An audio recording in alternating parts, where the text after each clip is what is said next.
My name is Robert Moffitt. I'm currently the Krieger-Eisenhower Professor of Economics at Johns Hopkins University. I've taught at Brown University, University of Wisconsin, and other universities over my career. And I'm happy to be visiting the Becker Friedman Institute this quarter at Chicago. My work has ranged over a number of areas. One that I'm particularly well known for, but I will not talk about, is work on income instability and what is called volatility of income. And there are a number of people here at Chicago who work on that, and I'll be talking to them.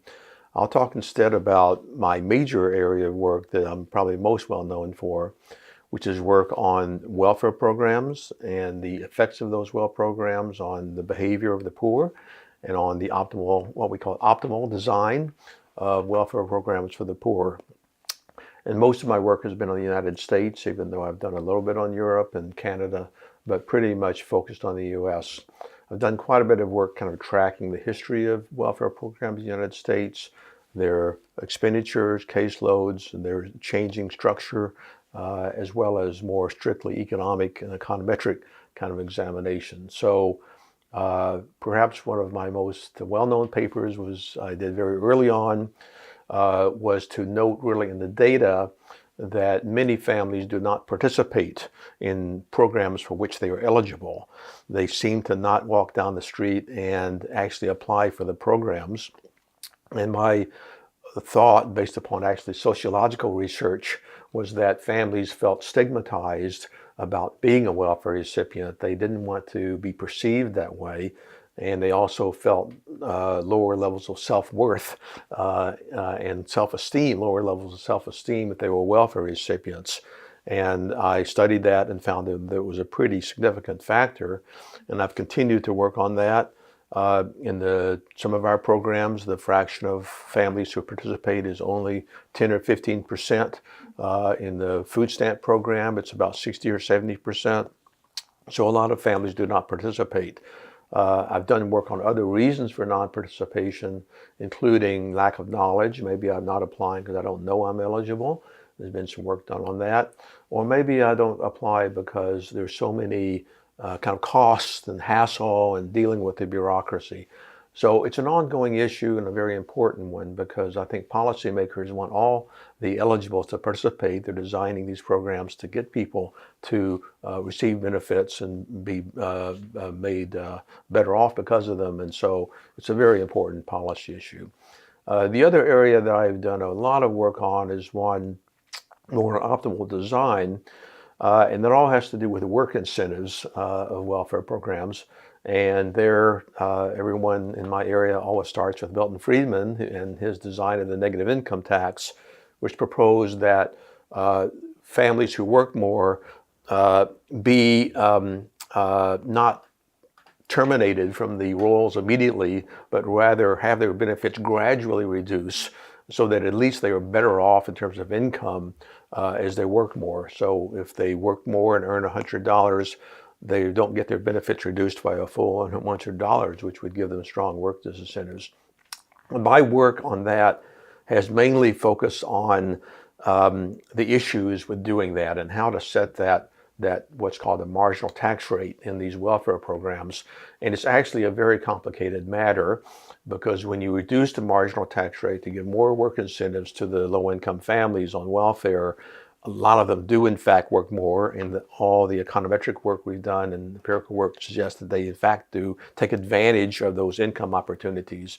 But at the same time, the arithmetic of it works that when you do that, you're allowing them to work more and have higher levels of earnings to still be eligible for the program, to still receive some benefits.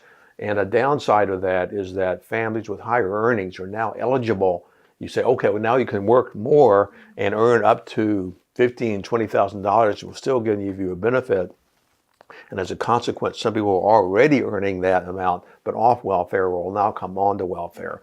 And a very early empirical finding I had was that, in fact, when you lower the marginal tax rate, as Milton Friedman proposed, you do increase the work incentives of the people who are already on the welfare and at the bottom and not working very much, but you decrease the work levels for some families who are higher up.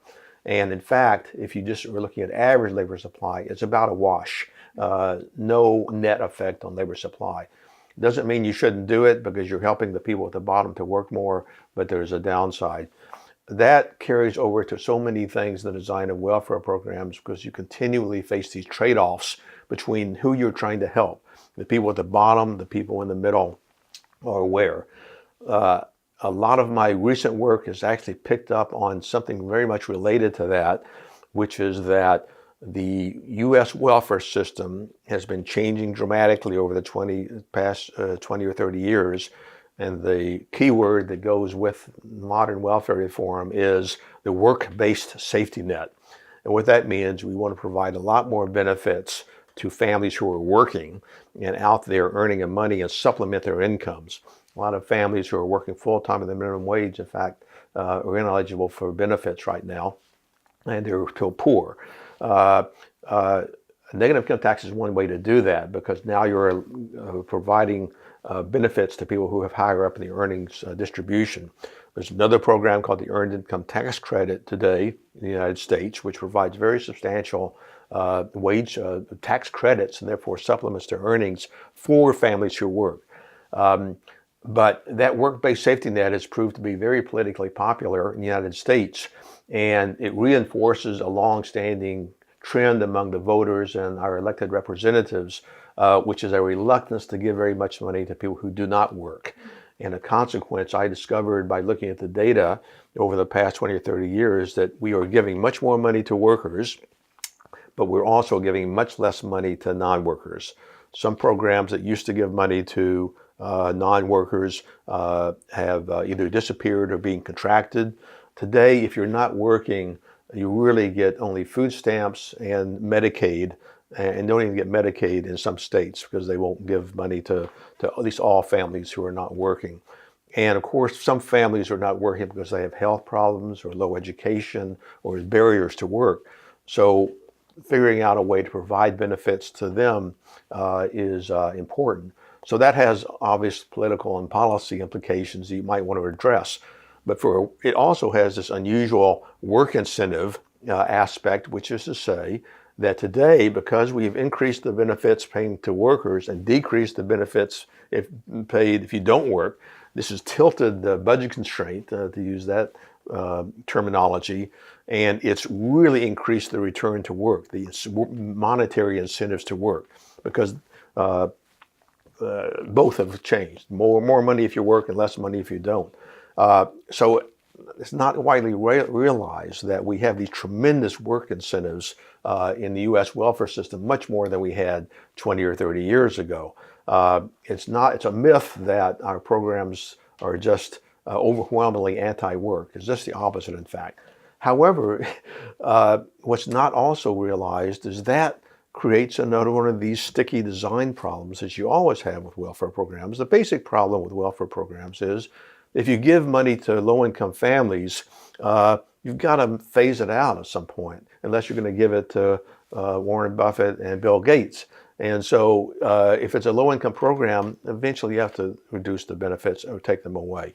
So what's happened today is that we provide incredible work incentives up to around $15,000 or $20,000 a year, really strong monetary work incentives. But then all those benefits start getting phased out. And between $20,000 and $40,000, the phase-out rate is much, much higher than it ever was before. And it just is an arithmetic result of giving more money at the bottom, having to phase it out. And there are various ways you can play around with that, but it's an inevitable consequence. And so today, the highest tax rates, the highest work incentives, if you want to call it that, are not at the bottom. It's between $20,000 and $40,000 approximately where these benefits are phased out. So I've done a lot of work on that, kind of documenting it and thinking about how we might change the design of programs to reduce that work incentive, disincentives up there. And there are a lot of things that have been proposed. And so that's a very active area of research today in the United States, and also it comes up repeatedly abroad in the UK. Europe tends to have higher benefits at the bottom and higher tax rates.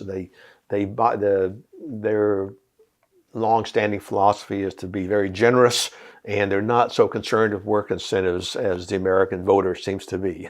So it's a different situation over there, but they're struggling with this balance too, because if you just stick with the basic kind of plan, the more money you give to the people at the bottom who aren't working, the higher the tax rate, the more work incentives there are when you come out over the end. So it's really rich agenda. Economists have a lot to contribute to this, and it's a wide social policy interest. Working in this area has been very rewarding and fulfilling to me to combine my economics expertise and my statistical methods with something that's socially useful and worthwhile.